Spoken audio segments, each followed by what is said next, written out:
Déjame saludar también a Jaime, que ya llegó desde hace rato. Está el maestro Jaime Hernández, listo para dejar la víbora chillando en esta mesa, junto al maestro Paco Cruz. Te saludamos con mucho gusto, Jaime. Ya vi que te estás solidarizando con Pati Chapoy porque la gente no le permitió la entrada a su programa Ventana.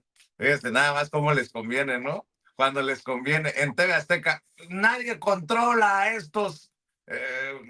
Ustedes pónganle los adjetivos que quieran, pero ayer la gente evitó la entrada de invitados y de conductores a TV Azteca, incluyendo a la honorable Pati Chapoy, obviamente chascarrillo para recibir al maestro Jaime Hernández, décadas en el periodismo, corresponsal de guerra, corresponsal mexicano en el extranjero, fundador y conductor de su espacio en YouTube, No Apto para Cínicos, y gran camarada, gran amigo aquí en Sin Censura. ¿Cómo estás, Jaime?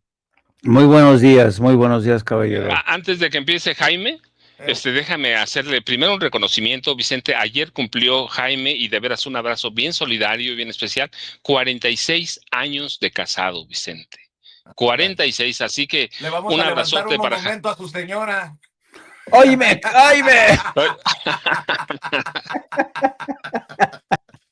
Canijo. Deja tú él. ¿Cuál reconocimiento a él, Paco? Doña Mina, mire, a su hijo se está metiendo con mi hijo. Ay, canijo.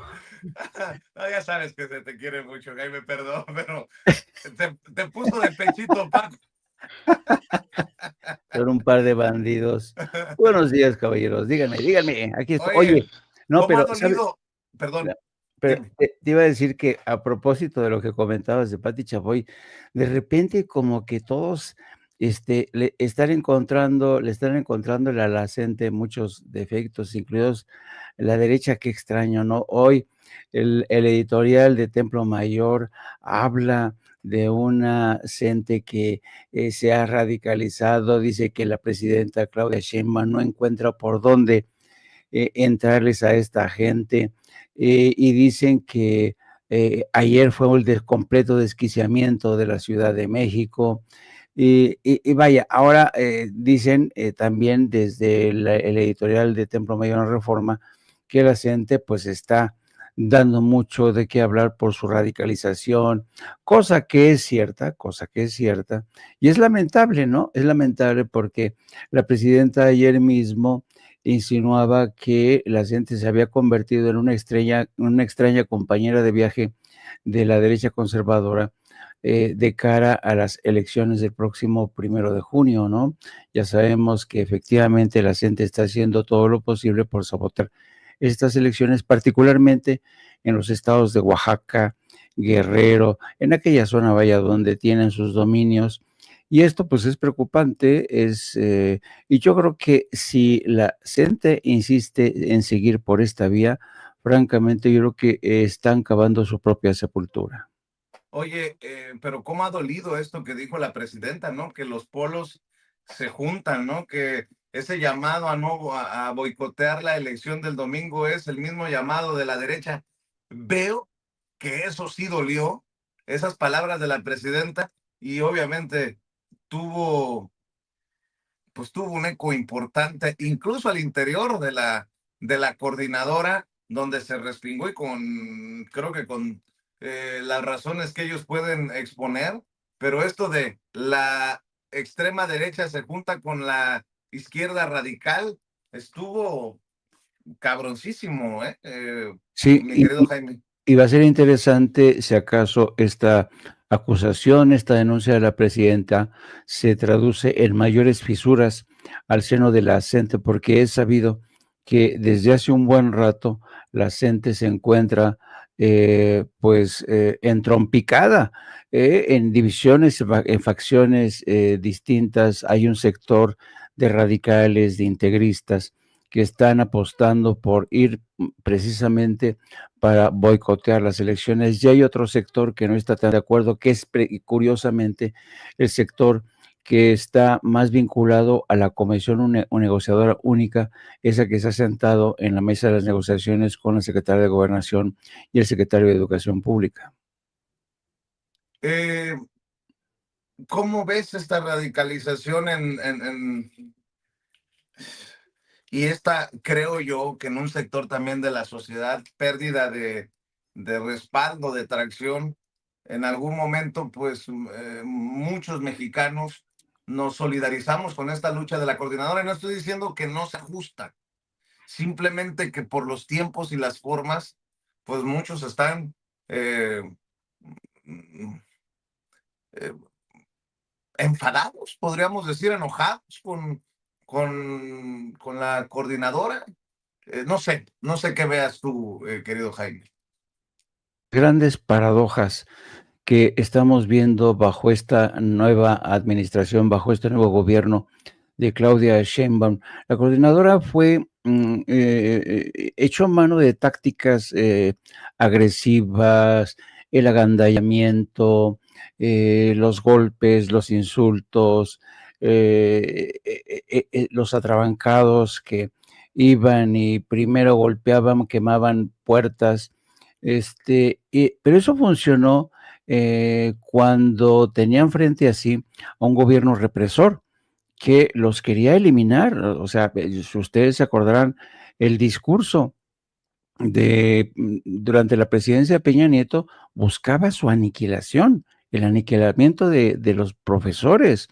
O sea, yo estuve me acuerdo mucho de una vez que me invitaron a una sesión de deliberación de estos que organizó en algún tiempo el grupo de Milenio, con la presencia del secretario de Educación Pública, con la presencia de toda esta gente que desde el gobierno de Peña Nieto buscaban el aniquilamiento de esta gente, es decir, querían borrarlos del mapa. Y entonces uno entiende que en aquel entonces la radicalización de la gente fue la única respuesta, pero ahora tienen que pasar del modo golpeador a otro modo, porque estamos ahora en una nueva etapa y esto es prueba de que los cuadros de la gente no han sabido ajustarse a las circunstancias. Yo creo que no se han enterado de que tienen frente a sí a un gobierno que comulga con la tolerancia, con el diálogo, pero además un diálogo sustentado en razonamientos reales. Por ejemplo, se les ha dicho una y otra vez que es imposible por el momento abrogar la ley del 2017 porque las arcas de la nación no dan para más. Se les ha aumentado el 9% más 1% adicional y se han congelado las edades de jubilación que les benefician. O sea, francamente, yo creo que estos son beneficios que han tratado de buscar el terreno común con la gente de parte del gobierno de Claudia Sheinbaum. Y a pesar de ello, esta organización insiste en sus demandas y mantener esta estrategia de caiga lo que caiga, ¿no? Vamos a incendiar la pradera a ver si así aprende Claudia Sheinbaum. Pues no. Y yo creo que tienen que entender eso la dirigencia de la gente.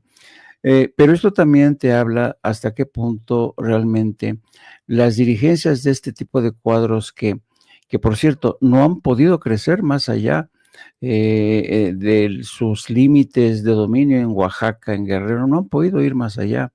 Y además, ayer hablábamos con Paco cómo en muchos sentidos la gente ha ido en pos de una estrategia muy temeraria, que es asumirse como el principal negociador de todos los maestros, de todos los profesores, cuando tienen un déficit de representación importante en toda la República.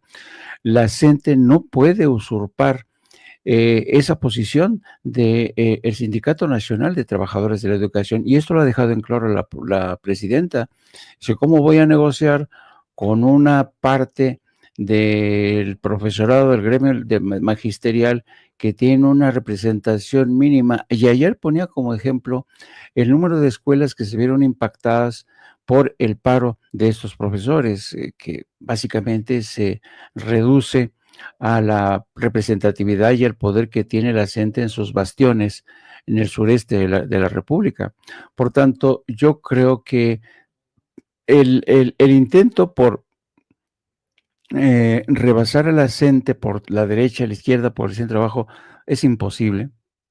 Además de que no dan las cuentas del Estado, ya se les explicó una y otra vez, pero al mismo tiempo se les ha dicho que el diálogo está abierto, la negociación, pero creo que, insisto, es una de las grandes paradojas que demuestra hasta qué punto incluso que a sindicatos o gremios como la de la CENTE, que en su momento fueron considerados como movimientos insurgentes, que habían llegado para irrumpir y tratar un poco de romper con ese poder monolítico del Sindicato Nacional de Trabajadores que comandaba el Bester Gordillo, pues no se ha dado cuenta de que el paisaje ha cambiado por completo.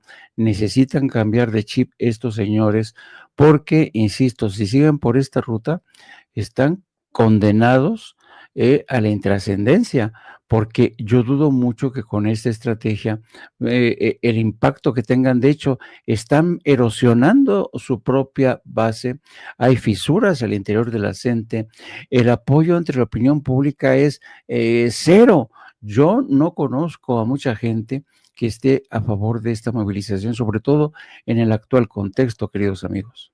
Pues porque el 80 y tantos% aprueba a la presidenta, porque el respaldo lo trae la presidenta.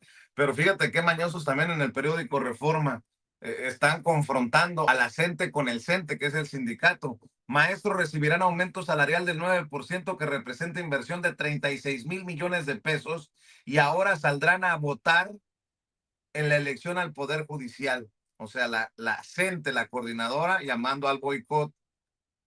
El CENTE, el sindicato, dicen en el periódico Reforma, para pagar el favor del aumento, que significa 36,000 millones de pesos, saldrán a votar en la reforma judicial. Bueno, por cierto, que no se nos olvide, ¿no? Omar García Harfuch también, ante medios en la Cámara de Diputados, ayer después de reunirse con el liderazgo en la Cámara Baja, descartó que los asesinatos de Jimena Guzmán y José Muñoz, los cercanos colaboradores de la jefa de gobierno de la Ciudad de México, Clara Brugada, estén ligados al atentado en su contra. Recuerde que estuvo a punto de morir Omar García Harfuch en un atentado en la Ciudad de México, o el atentado contra Ciro Gómez Leiva. Y por cierto, Paco, estaba viendo que hay un caso en Guanajuato que es alucinante, Paco, este caso de al menos 17 cadáveres enterrados y en avanzado estado de descomposición en Irapuato.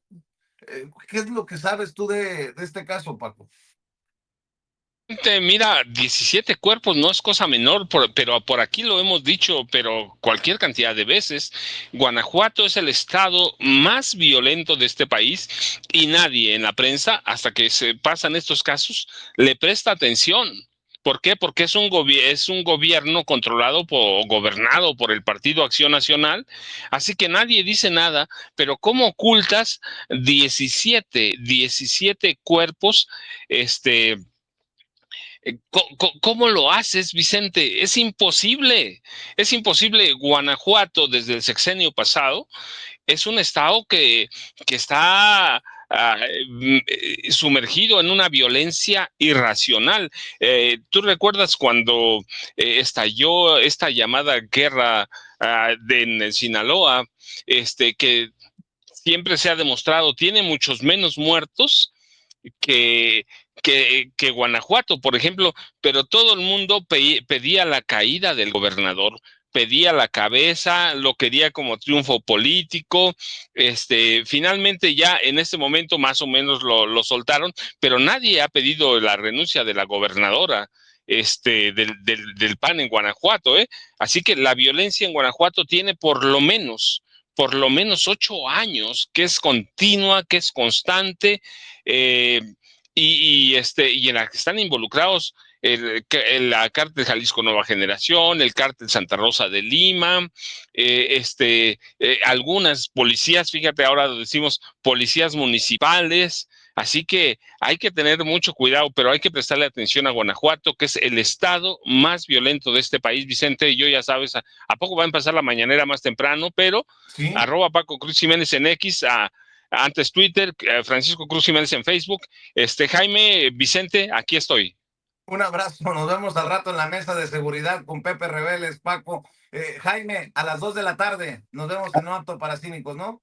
Así es, y mis redes son @JaimeJurno, como siempre, un placer coincidir en estas mañanas frías ahora aquí en la Ciudad de México. Un abrazo a los dos. Gracias, mi querido Jaime, saludos a tu señora esposa.